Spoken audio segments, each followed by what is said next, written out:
আচ্ছা 12 নম্বর কোশ্চেনটা সবাই আমরা একটু পড়ি এবং হচ্ছে নিজে নিজে এটা করার একটু চেষ্টা করি পজ করে।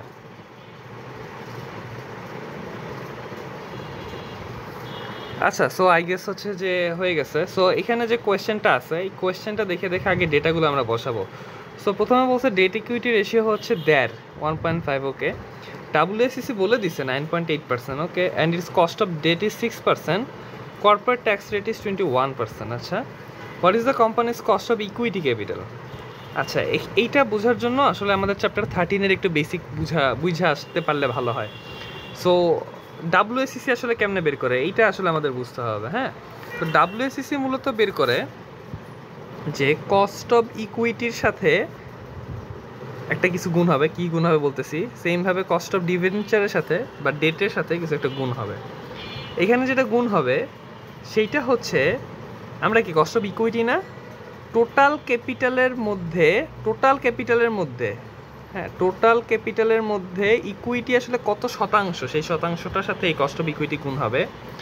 সেমভাবে টোটাল ক্যাপিটাল টিসি লিখি, হ্যাঁ টোটাল ক্যাপিটালের মধ্যে ডেট আসলে কত পার্সেন্ট সেইটার সাথে কস্ট অফ ডেট গুণ হবে, এবং ফাইনালি দুইটা যোগ করার মাধ্যমে আমার WACC বের করতে হয়।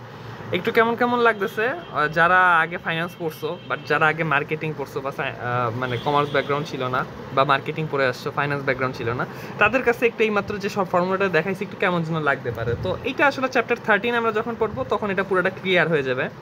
বাট আপাতত WACC ফর্মুলা মুখস্থ রাখতে হবে। সো WACC ফর্মুলাটা আসলে কি বলছি আমরা যদি এখানে একটু তাকাই, যে এ নাম্বার আমরা একটু দেখি। আমার কোয়েশ্চেনে বলছে যে ডেট ইকুইটি রেশিও ইজ 1.5। এটার মানে কি আমার বুঝতে হবে, হ্যাঁ এটার মানে বুঝতে হবে। ডেট ইকুইটি রেশিও 1.5 মানে হচ্ছে ডেট 1.5 আর ইকুইটি কিন্তু 1। সো আলটিমেটলি আমার টোটাল ক্যাপিটাল কত হচ্ছে 2.5। সো আমি যদি জিজ্ঞেস করি যে টোটাল ক্যাপিটালের মধ্যে ডেট কতটুকু, তাহলে অ্যান্সার হচ্ছে 1.5 ডিভাইডেড 2.5। এই যে 1.5 ডিভাইডেড বাই 2.5, এটা কি, এটা টোটাল ক্যাপিটালের মধ্যে ডেটের অংশ। এইটার সাথে ডেটের কস্ট অফ ক্যাপিটাল গুণ করতে হবে, যেটা কোয়েশ্চেনে দেওয়া আছে। কোয়েশ্চেনে দেওয়া আছে 6% কেডি। হ্যাঁ এটা কোয়েশ্চেনে একটু আগে আমরা দেখে আসছি। আর আমরা জানি যে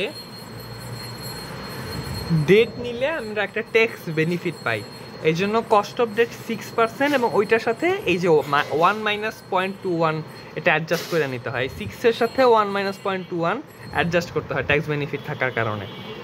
আচ্ছা সো এবার প্লাস দিয়ে ইকুইটির কাহিনী। ইকুইটির ব্যাপারটা হচ্ছে যে আগে বলতে হবে যে ইকুইটি আমার টোটাল ক্যাপিটালের কত অংশ, 1/2। হ্যাঁ টোটাল ক্যাপিটাল কত, টোটাল ক্যাপিটাল হচ্ছে আমার 1/2, তার মধ্যে এক অংশ হচ্ছে ইকুইটি। আর কস্ট অফ ইকুইটি কত এটা কোয়েশ্চেনে বলা নাই, কিন্তু এটা যোগ করে হয় WACC, সেই WACCর অ্যামাউন্টটা কোয়েশ্চেনে বলা আছে। এইখান থেকে আমার কস্ট অফ ইকুইটি অর্থাৎ এক্স এর মানটা বের করতে হবে, যেটা হচ্ছে 17.39%। সো কাহিনী হচ্ছে একটা খেয়াল রাখার বিষয় হচ্ছে কোয়েশ্চেনে দেওয়া আছে ডেট ইকুইটি রেশিও 1.5, অর্থাৎ ডেট হচ্ছে 1.5 আর ইকুইটি কত, ইকুইটি হচ্ছে 1। হ্যাঁ এইখান থেকে আমরা বের করতেছি যে টোটাল ক্যাপিটাল তাহলে কত, টোটাল ক্যাপিটাল হচ্ছে 2.5।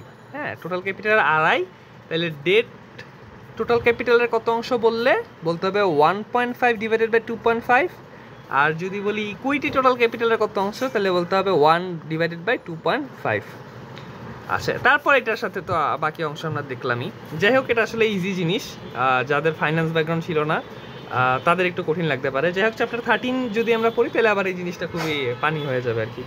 What is the company's cost of equity capital? So আমরা তো বের করে ফেলছি। What is the company's unlevered cost of equity capital? আচ্ছা ইন্টারেস্টিং জিনিস না, চাইছে unlevered cost of equity capital. তাহলে এখানে যে কস্ট অফ ইকুইটি ক্যাপিটাল বের করছে এটা কি আনলিভার্ড ছিল না লিভার ছিল? উত্তর দাও না কেন, আনলিভার ছিল নাকি লিভার ছিল? হ্যাঁ এটা লিভার ছিল। কারণ কি, কারণ হচ্ছে যে আমার এই কোম্পানি তো অলরেডি ডেট নিছে, তাই না? এর মানে এখানে কস্ট অফ ইকুইটি ক্যাপিটাল হচ্ছে লিভার্ড কস্ট অফ ইকুইটি। এইবার আসি এর কথায়। আমরা কিন্তু থিওরিতে পড়ছিলাম যে থিওরিটা এরকম ছিল যে কস্ট অফ ডেট সবসময় কম হয়। সো কম হওয়ার কারণে আমরা কস্ট অফ ইকুইটির চেয়ে যেহেতু এটা কম, এই জন্য লোভে পইরা কস্ট অফ ডেটে যাই। হ্যাঁ ডেট নেই, কিন্তু বলতেছে যে তুমি ডেট যে লোভে পইরা যে কস্ট অফ ডেট নিছো, তোমার তো কস্ট অফ ইকুইটি আবার অটোমেটিক বাইরে যাবে, মনে আছে? হ্যাঁ এখন এই কথাটা একটু ভদ্র ভাষায় বললি, সেটা হচ্ছে যে আমি যখন লিভারেজ নিব তখন আমার লিভারেজ নেওয়ার পরের যে কস্ট অফ ইকুইটি, অর্থাৎ এটারে বলে ওই যে নতুন কস্ট অফ ইকুইটি কিন্তু আমরা পড়ছিলাম, নতুন কস্ট অফ ইকুইটি অবশ্যই পুরাতন কস্ট অফ ইকুইটির চেয়ে বেশি হবে। কতটুকু বেশি হবে আমরা কিন্তু ফর্মুলাও শিখছিলাম, ফর্মুলাটা একটু দেখাই তাহলে হয়তো মনে পড়বে যে আমি কোনটার কথা আসলে বলতে চাইতেছি। এটা হচ্ছে কই যেন, এই একটা ভিডিওতে এই পুরো জিনিসটা আলোচনা করছিলাম, সেইটা যে পুরাতন কেই ডেট ইকুইটি রেশিওর সাথে এই দুইটার পার্থক্য হারে বেড়ে নতুন কেই হবে। তখন ওই ভিডিওতে বলছিলাম যে এই নতুন কেইটা হচ্ছে মূলত লিভারেজের কেই, আর এই পুরাতন কেই যেটা ছিল সেটা হচ্ছে আনলিভার থাকা অবস্থায় কেই। হ্যাঁ, এখন আমরা যে কোয়েশ্চেনটা একটু আগে সলভ করতেছিলাম ওইখানে এ নাম্বারে আমরা যে কেইটা বের করছি সেটা ছিল এই নতুন কেই, অর্থাৎ লিভার ফার্মের কেই। কেমনে বুঝলাম? কারণ ওখানে তো উদ্দীপকে ছিল যে আমরা ডেট নিছি, এই জন্য ওইখানে উদ্দীপকে যেহেতু ছিল আমি ডেট নিছি, এই জন্য এ নাম্বারে যে কেইটা বের করছি সেটা নতুন কেই। বি নাম্বার কোশ্চেনে বলছে তাহলে পুরাতন কেই কত ছিল, এর মানে আমার এই ফর্মুলাটা আসলে ইউজ করতে হবে। ঠিক আছে, সো আমরা যদি দেখি ফর্মুলাটা ওরা ইউজ করছে কিদার। হ্যাঁ, সো এখানে মূলত এই যে what is the company's unlevered cost of equity capital. So আমরা যদি বি নাম্বারে যাই, বি নাম্বারে এই যে ফর্মুলাটা বসাইছি যেটা একটু আগে দেখছি, এখানে ট্যাক্স আছে কোয়েশ্চেনে, এই জন্য এখানে 1 - TC হয়েছে। সো এই 17.39 কোনটা? ওই যে এ নাম্বার থেকে যেটা ধরে নিয়ে আসছি। হ্যাঁ, লিভার্ড অবস্থায় যে নতুন কেই সেটা, আর আনলিভার্ড অবস্থায় অর্থাৎ পুরাতন কেই ওটা দেয়া নাই, আর এগুলো তো সব দেয়াই আছে কোয়েশ্চেনে। ডেট ইকুইটি রেশিও 1.5 ডিরেক্ট বসাই দিছি, এখান থেকে এক্স এর মান বের করে বি নাম্বারটা শেষ করে ফেলছি। আর সি নাম্বারটা জাস্ট একই জিনিস চাইছে, what would the cost of equity be if the debt equity ratio are 0 were 2, what if it were 1, what if it were 0। C নাম্বারটা সলিউশনের দিকে, সলিউশন এই মুহূর্তে আমার সামনে নেই, বাট আমার যতটুকু মনে পড়ে এই এ নাম্বারটাকেই ওরা হচ্ছে রিপিট করছে। হ্যাঁ, ডেট ইকুইটি রেশিও যেটা 1.5 আছে এটা 2, এটার 1 ধরে রিপিট করছে বারবার।